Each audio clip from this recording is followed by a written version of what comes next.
Your dog is not just excited when you get home. He's been preparing for that moment long before your hand touches the handle. Maybe he waits near the entrance. Maybe he paces.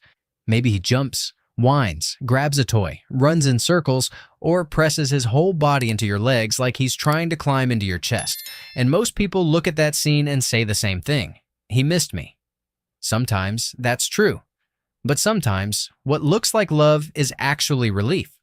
Sometimes it's habit. Sometimes it's stress. Sometimes it's a request. And if you don't know the difference, you may be rewarding the wrong behavior every single day without realizing it. Because the way your dog meets you at the door is not random. It's one of the clearest windows into how secure, overstimulated, dependent, or emotionally regulated your dog feels around you. And once you learn how to read that reunion properly, you stop seeing it as a cute little daily routine. You start seeing it for what it really is, a full emotional report. This isn't a diagnosis, but it can help you tell the difference between normal attachment and behavior that may need support. Welcome to Mr. Hidden Mind, where we don't just watch animal behavior, we decode the meaning hiding inside it. Let's get into it. First, your dog often knows you're coming home before you think he should.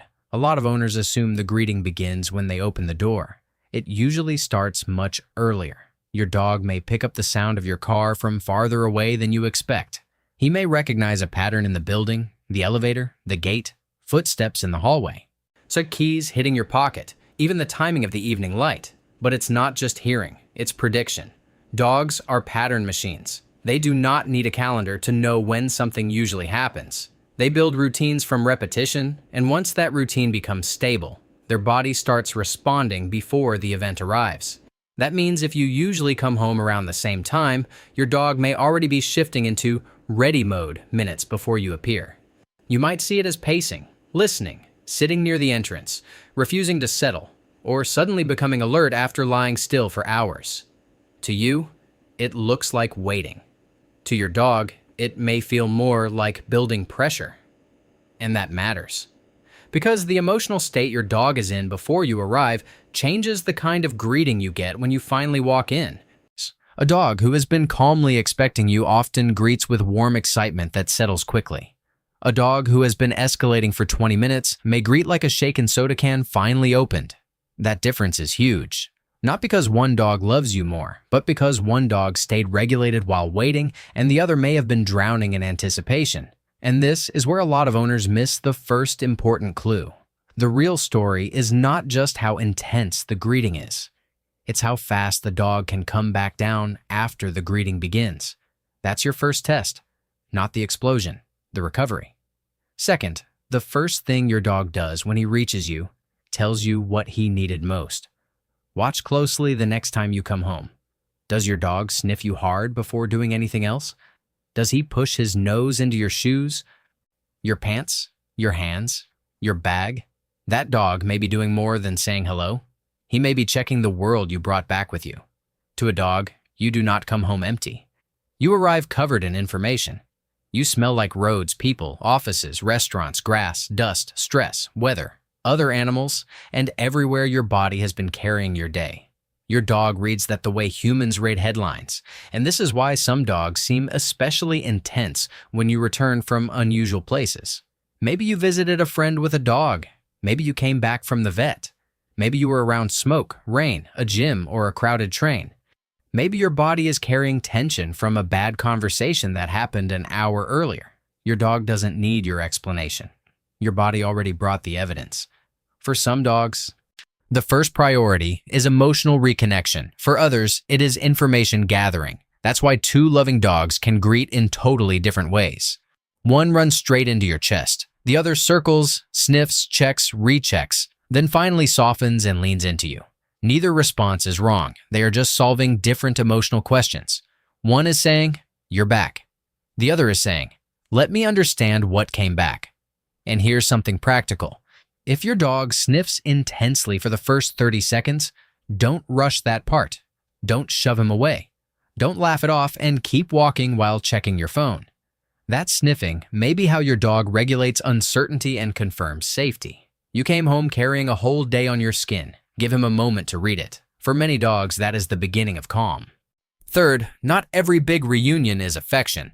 Some of it is transaction. This one is important because it changes how you respond. A dog can be thrilled that you're home and still be greeting you mainly because your arrival unlocks things. Food, outside access, play, relief, routine, movement, attention. That doesn't make your dog manipulative, it makes your dog smart. A lot of dogs learn that when the human appears, life starts moving again. So they don't just greet the person, they greet the opportunity attached to the person. You see this when the greeting flips direction almost instantly. Your dog rushes to you, then immediately darts toward the kitchen, or the leash, or the back door, or the toy basket, or the cabinet where treats are kept. That kind of sequence tells you something. The reunion is not only about contact, it's also about outcome. And the easiest way to spot the difference is this. If your dog wants you, the dog stays connected after the first burst. He hovers near you, follows you at an easy pace, keeps checking in, leans, rests, softens.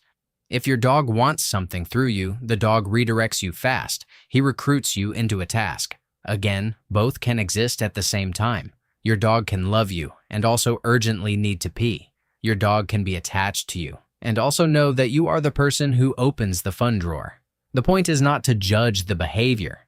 The point is to read it accurately. Because when owners misunderstand demand as devotion, they often reinforce frantic behavior without meaning to. Dog jumps wildly. Owner rushes to door. Dog barks, spins, scratches. Owner instantly grabs leash, food, toy, attention. The dog learns one clean lesson. Maximum chaos gets results fast. And if that repeats enough, the greeting becomes louder, sharper, and more difficult to settle every week.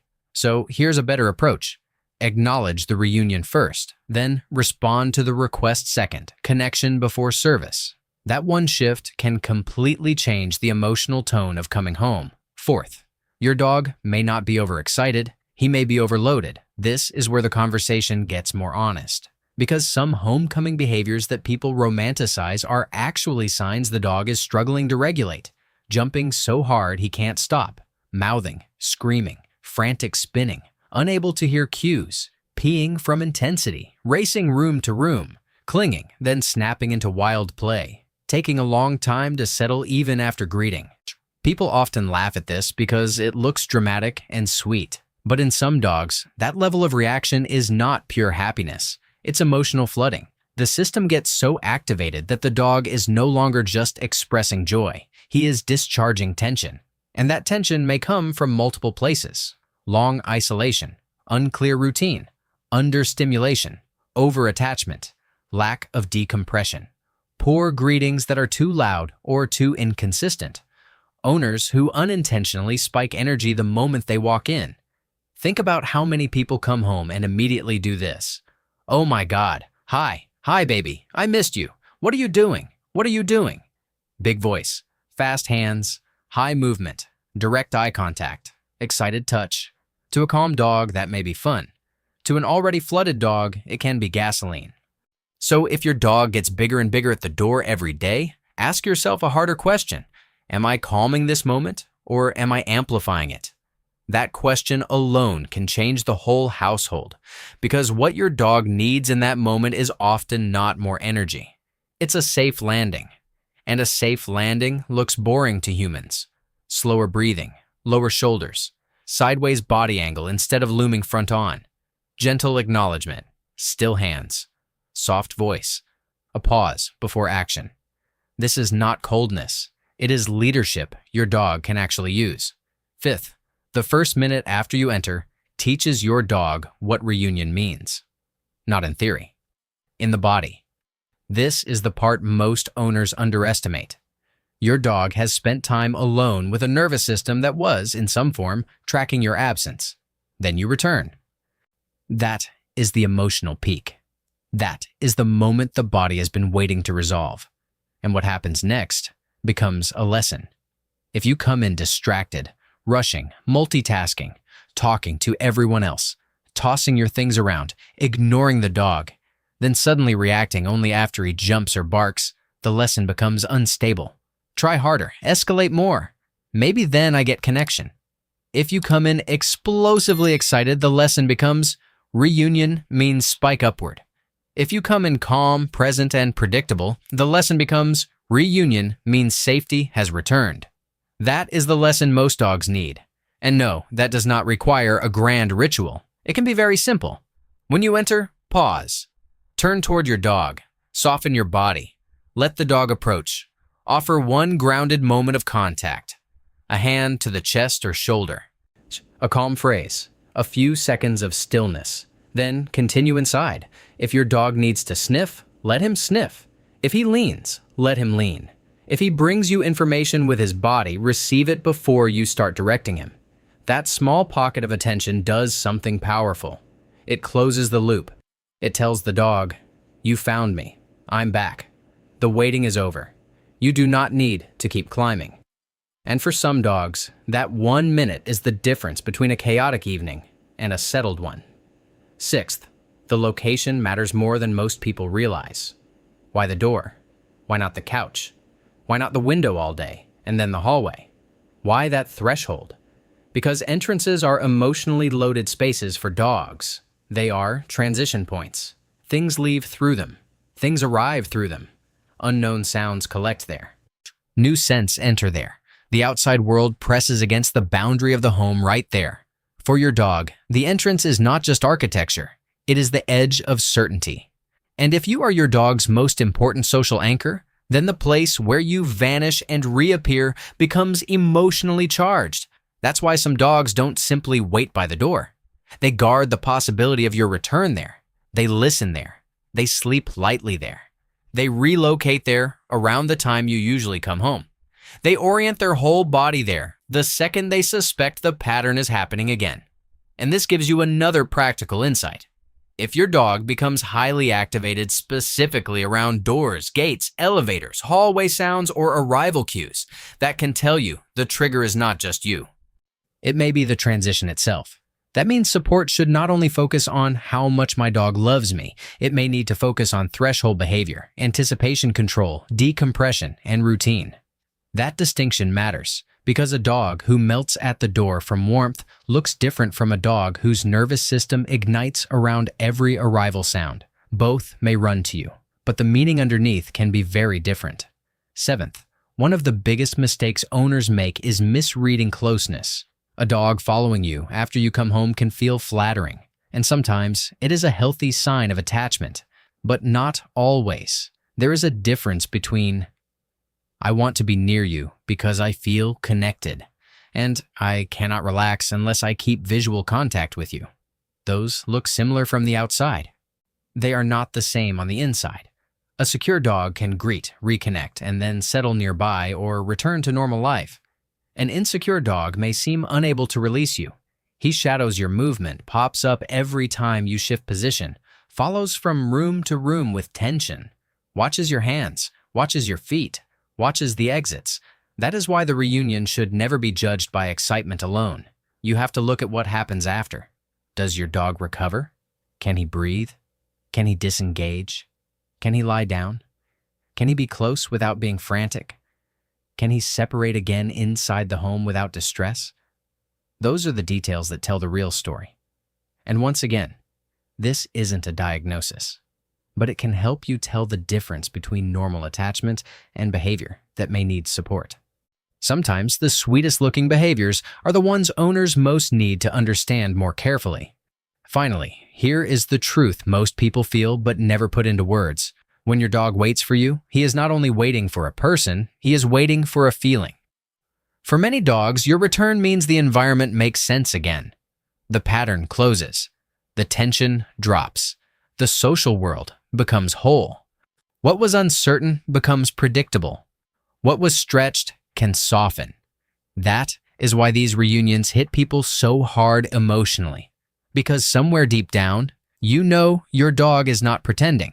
There is nothing performative there, no ego, no strategy in the human sense, just a nervous system telling the truth in real time. You matter here. You change the room by entering it. But love is not only in the intensity.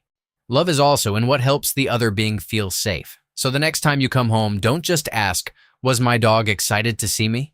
Ask better questions. How did he prepare for my return? What did he do first when he reached me? Did he want closeness, information, or action? How quickly could he settle? Did I bring calm into the room or more pressure? What is this reunion teaching him every day? Those questions will make you a better observer, a better companion, and in many cases, a much more reassuring presence for your dog. Because once you learn to read the greeting, you stop responding only to the noise. You start responding to the need underneath it. And that is where trust gets deeper. That is where behavior starts changing. That is where your dog begins to feel not just happy that you came back, but safe in the way you came back. This is Mr. Hidden Mind.